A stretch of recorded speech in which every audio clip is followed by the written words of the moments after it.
Hi, my name is Jordan Thompson, and this is my card. To start off, human sex trafficking is an inhumane crime that is committed around the world. Men, women, and children as young as 8 years old are forced into prostitution across countries. Carla Jacinto is one of them. She's a victim of sex trafficking, and at 12 years old, Carla was tricked and forced into this life that is hard to escape.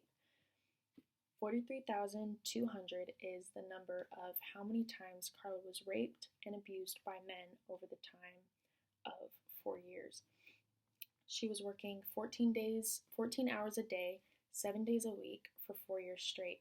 There were no days off, no holidays, and certainly no exceptions.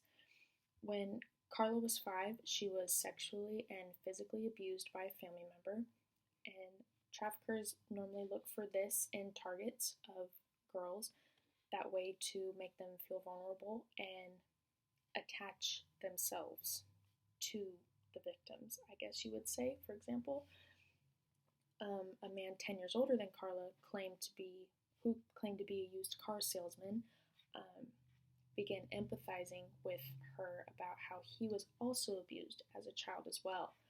They lied in order to get closer to them.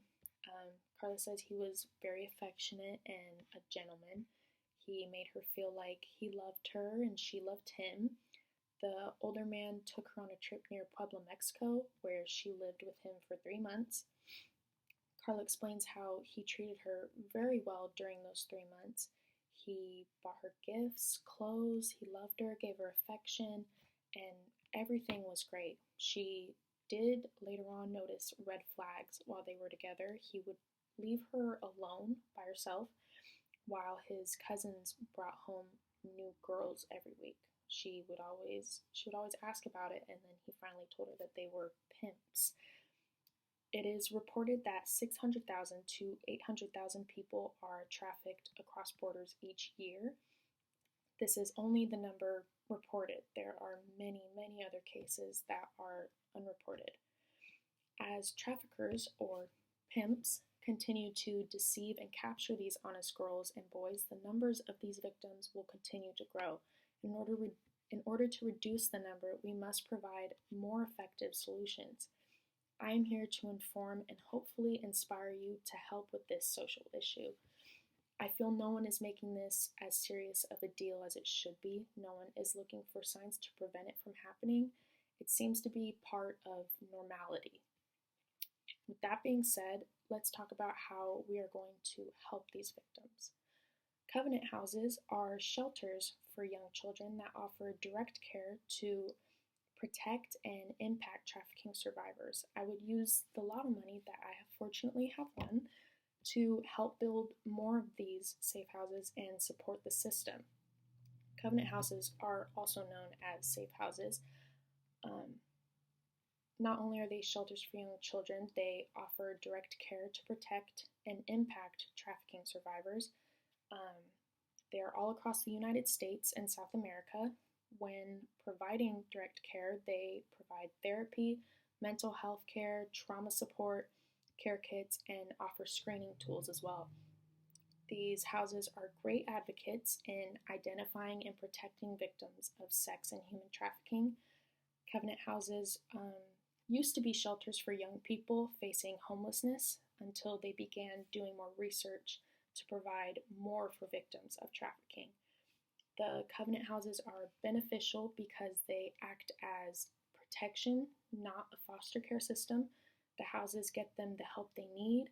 They researched the generality of trafficking from 641 young children about to be homeless, and found that 19% were identified as victims of human trafficking and 14% were victims of sex trafficking.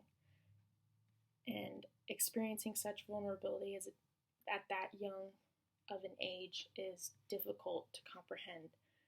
These houses are providing safety and care for these victims. They should be all over the world. Besides these safe houses, what more can we do to help? A nonprofit organization known as Thorn, Digital Defenders of Children, was created by actor Ashton Kutcher and his former wife Demi Moore in 2014. This organization was created to prevent sex trafficking of young boys and girls. It has contributed to identifying 5,894 child sex trafficking victims and rescuing 103. They've created multiple prototypes to improve their technology in finding victims faster than they have before.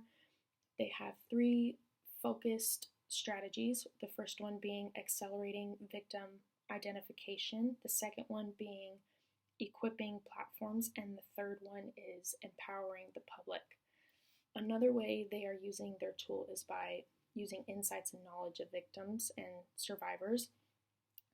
Without them, they would not know names given, they would not know the places, and more importantly, how and where they captured them in the first place. They use the technology to save victims and identify traffickers or pimps, and it's to help prevent the demand for sexual exploitation and decreasing the number of victims. Not only would I use the lotto money to build more safe houses, but I would also put it towards this organization as well. If we can't fund these organizations and systems and these safe houses, one of the best ways to help is to be educated and be aware of sex trafficking. For example, how do most pimps and traffickers capture their victims? It is possible to walk by a victim of sex trafficking and being able to identify them can be a large factor in preventing the numbers to rise. If you can sense someone is feeling anxious, paranoid, avoids eye contact, or even physical signs such as bruises or cuts, they could be someone who is trapped. It is possible they may even be with their pimp if you see someone with them. Reporting about it immediately can save someone's life and possibly more. Raising awareness that sex trafficking is a real-world problem and could happen to anybody is important. Sex trafficking is a worldwide problem that is possible to fix. In order to try and end this problem, there needs to be a drive in everyone to save these girls and boys. We need to do our part in order to help these victims, not only by preventing it from happening, but even after it already has happened.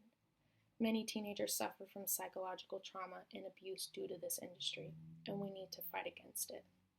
Thank you.